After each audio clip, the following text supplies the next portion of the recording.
тое, скажем, што перакладзена на беларускую мову, гэта з'яўляецца фактам нашай культуры. Калі пераклалі Гашыка, скажем, ці пераклалі Рэмарка, і ён чытаецца па-беларуску, то гэта ўваходзіць у кантэкст нашага нацыянальнага разумення. Это вельмі важны момант.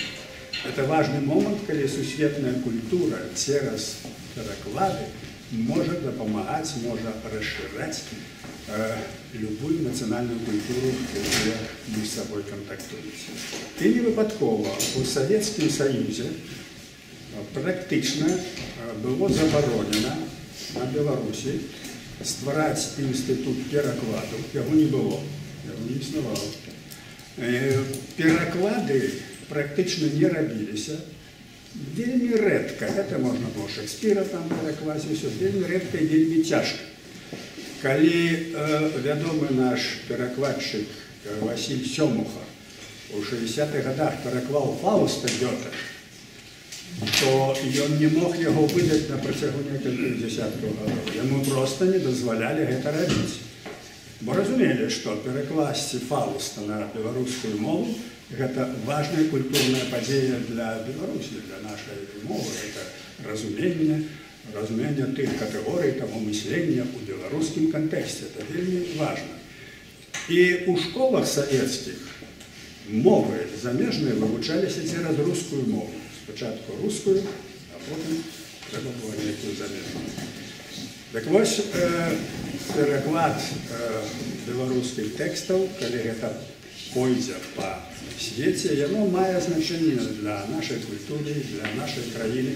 Людзі будуць ведаць, можа, некаторыя не ведалі, аб нашай культуры, аб нашай мове, аб тых праблемах, якія адзін з аўтараў піша.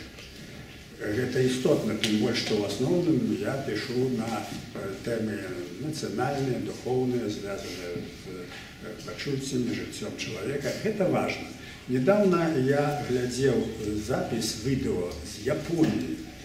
Японцы, там ёсць група японцаў, якія вывучаюць беларускую мову. І яны захоплены Богдановичам. І яны стварылі вечарыну Богдановича і чыталі вершы. Прытым чыталі не з лістка, чыталі па памяці, на хорошай беларускай мове. Это фантастычна.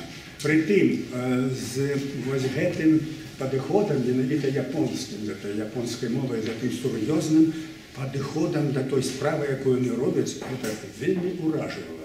Яны настолькі захоплены Богдановичам, і не выпадкова. Богданович па кантэксце сваёй паэзіі вельмі блізкі да традыцыі японскай паэзіі. Сапраўды, яго былі пераклады з японскага, але гэта вельмі зразумела для японцаў. Так вот, тое, што гэтыя вершы перакладзены, што яны пойдуць па свеце, што гэта ўпершыню зроблена на ангельскую мову, скажем, на нямецкую перакладалі. Безумоўна, Быкова перакладалі ўсё, але ж ніхто не перакладаў на фарэрскую мову. Можа, некаторыя з вас і не ведаюць, што это за мова. Фарэрская мова усіх людзей 70 000. Они жывуць на Фарэрскіх астравах, раскіданыя па ўсім свеце, і адносяцца да Даніі. Это грамадзяне Даніі. Так вот, яны маюць свае універсітэты, сваю літаратуру, сваіх пісьменнікаў, 70 000 насельніцтва. І яны з пакалення ў пакалення ведаюць сваю мову фарэрскую, і все у іх ёсць. Гэта і ёсць пераклады. Я вельмі задаволены, што менавіта ёсць пераклады на фарэрскую, ёсць пераклады на удмуртскую, на марыйскую мову, на татарскую, на турэцкую, на многія такія мовы, якія, можа, для некого непрэстыжна перакладаць, для нейкого пісьменніка ці паэта. Я гляджу зусім з другого пункту гледжання. Нам важна, каб некай ступені, каб нас ведалі ўсюды, і в Удмуртіі, і Чувашыі, і каб гэтыя людзі таксама падымаліся, развівалі сваю нацыянальную літаратуру і адбываліся б кантакты на гэтым узроўні. Так вот, не глядячи на то, що тут усі представлені мови, в тим ліку латинь, перекладені на латинь вірші. Так само я лічу, що це вельми приємно, що на цю мову зроблений так само переклад. І менавіта переклад на латину викликав назву цієї книжки «Vox Angelica» – це «Голос Аньола». Це переклад ось цієї пісні, яка гучить зараз Гученка. Ава Марія навіть називається «Гучання ангельського голосу». Там у «Vox Angelica» переклади, як є. Це вже назвали. Так от, це латинський переклад, він дав і назву цієї усієї книжці. Вот. На ангельскую так само є? На все європейські, греческие і македонські. Вот.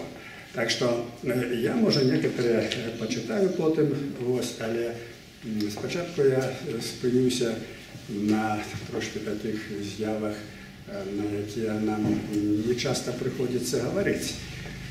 Бо ми переживаємо біду, і ця біда зв'язана не тільки з політикою відповідної Білорусі, але в цілому світі. Література зараз не з'являється тою літературою, не виконує ту роль, яку вона виконувала, скажімо, у 19 столітті. Це було головне мистецтво, де і в 20 столітті так само. Зараз це вже, я кажу, не маргінез, але ця література, вона, кажуть, стала неким таким шерогу разом з масовою культурою. І читають людей вельми мало на світі. Читають люди, але такого масового читання, як було раніше, зараз відсутнічає. Це ціла проблема. І ця проблема, повторяю, вона зв'язана не тільки з тим, що у нас фактично розбурений союз письменників, розплавлений на дві частки, фактично закриті інститути академічні, які літературою займалися, нема хороших газет літературних, нема альманахів, всього це під контролем, під самоцензурою, будемо так казати. І виник, що у нас вельми слабая літературна теорія на сьогоднішній день. Бо література моцна тоді, коли і є моцне літературознавство, і моцна літературна теорія. І не тільки література, а любое мистецтво. Це має велике значення. І те, що у нас тут такий провал відбувається, це для нашої літератури, в цілому для мистецтва, вельми така з'ява небезпечна. Тому про некоторые речі я б хотів би поговорити, беручи на себе функцію, яку я б не повинен брати. Тому що, звісно, кожен поет, кожен письменник має свою думку про себе самого, про свою творчість, про свою літературу, про свої вірші, але ці його думки найчастіше бувають не такі, які у тих, хто читає.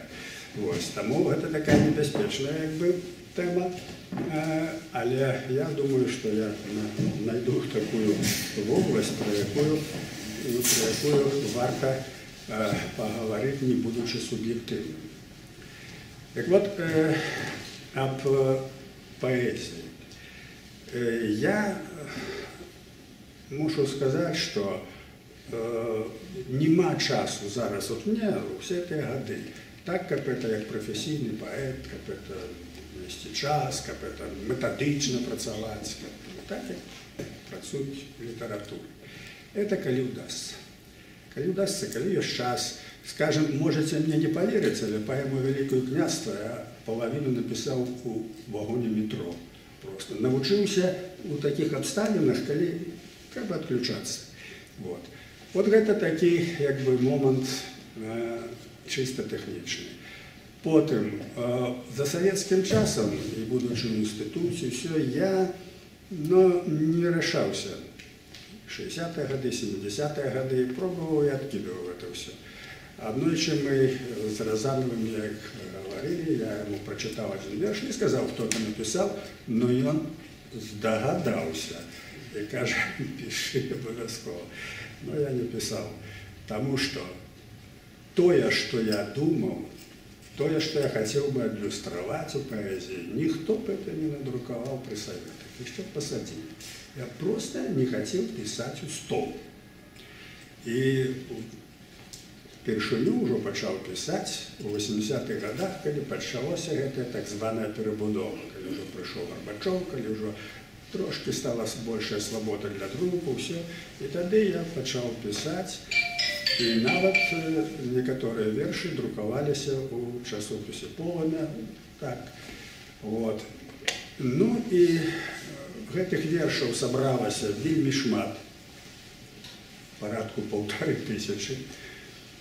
Я их нигде не показывал, але одночі мы говорили с Орловым, я дал Орлову почитать, и он каже, давай, треба выдать книжку. И менавіта пропоновал, как выдать верши, не связанные с политикой, не связанные с этим с трибунной этой поэзией. Вот там было таких вершев, покольки логика такая, покольки вы находитесь в политике, вы человек вядомы у палітыцы, уся камуністычная прапаганда на вас є ўсё, што магчыма выявіць, то лепш даць зусім другую сферу.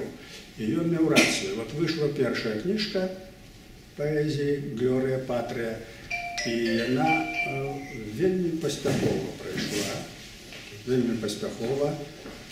Былі хорошыя рэцэнзіі, асабліва меня ўразіў Геннадзь Бураўкін, бо ён напісаў просто выдатную рэцэнзію. И Григор Барадулин, и Николай Круковский, вядомы наш философ эстетик, я вам уже помер, и Олесь Розанов. И это важно было, все, что когда поэты подтримали, это важно, я чуть упевнений, что треба продолжать. Вот. Это такой момент вельми істотний. И тут субъективно повинно значить одну речь. Гэтыя люди, которые уже не живут, это обличчя нашей литературы и нашей поэзии. Это Барадулин, это Бураўкін, Вольский, Быковна, это сусветное величина. И вот эти люди, и они все, увесь час, я их знаю от 60-х годов, они клопотились об белорусской литературе. Коли недзе нехто появился, некий вершик у молодость прислал, они уже стараются его подтримать, когда там есть некий талент. И они эту Янищиц подтримали. Она это была школьница, которая написала верши, это все на моих очах было. И они, это великая поэтесса, Янищиц вельми здольная поэтесса. Вот. И они вот так находили этих людей, подтримливали литературу. Те, что доброе пришло, тут же и они старались подтримать и писать. Был такой поэт Игорь Ходанович, выдатный поэт, его забили. Его забили в 26 годов у гопники, у телефонной будцы почули, что он говорит по-белорусски. Дали этим тяжелым предметом по голове, и на суде было все.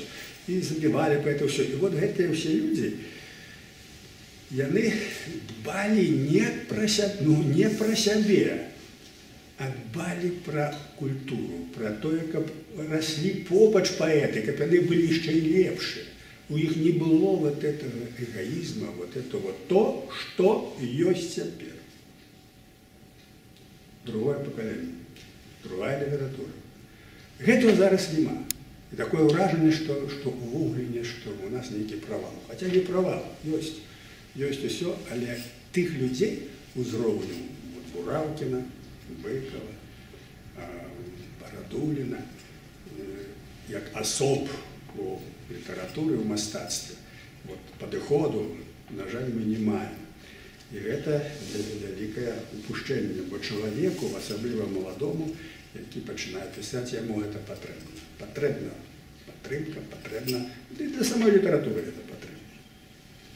Ну і вось эта кніжка выйшла, і з таго часу я так неяк, стараюся пісаць.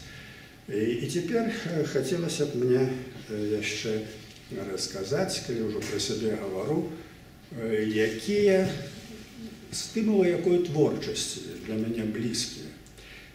Першым чынам гэта Максім Богданович. Это першым чынам. я лічу його еталоном, вельми високим еталоном поезії. Другі поэт, який мені вельми подобався, і я якби старався у яго стилі працягваць некаторыя традыцыі, гэта Ван Вэй. Это китайский поэт, який жив у 8 стагоддзі. У 8 стагоддзі это імперія. Там было ўсё. Там трэба было здаваць экзамены, там канчаць, каб здаць на чыноўніка, паэзіяй, музыкай. Кожны чыноўнік кітайскі павінен умець складаць вершы, інакш чыноўнікам не быў. І таму падрыхтоўка чыноўніка ішла ў гэтым сэнсе музыка, вершы, літаратура. І тады былі розныя рангі. Так вот, Ван Вэй даслужыўся, быў нават радцам у імператара.